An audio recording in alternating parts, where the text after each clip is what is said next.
GBs వ్యాధితో మహిళ మృతి చెందిన ఘటనపై స్పందించారు మంత్రి డోలా బాల వీరాంజనేయ స్వామి. జీబీఎస్ వ్యాధి పట్ల ప్రజలెవరూ ఆందోళన చెందాల్సిన అవసరం లేదన్నారు. జీబీఎస్ అంటువ్యాధి కాదని తెలిపారు. ఈ వ్యాధికి అన్ని ఆసుపత్రుల్లో మందులు అందుబాటులో ఉన్నాయన్నారు మంత్రి. ఎవరికైనా వ్యాధి లక్షణాలు ఉన్నట్లయితే డాక్టర్లు వెంటనే తగిన వైద్యం అందించాలని సూచించారు.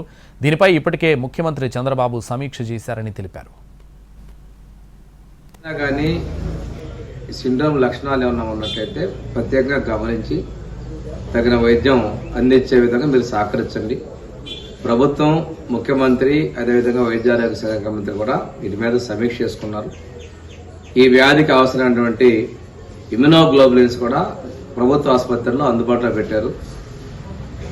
ఎక్కడా కూడా ఇటువంటి ఇబ్బందులు వచ్చినప్పుడు భయపడకుండా ఉండాల్సినటువంటి పరిస్థితి ఉంది. కానీ ఇది అంత పెద్ద భయభ్రాంతులకు గురి చేయాల్సిన అవసరం కూడా కాదని తెలియజేసుకుంటూ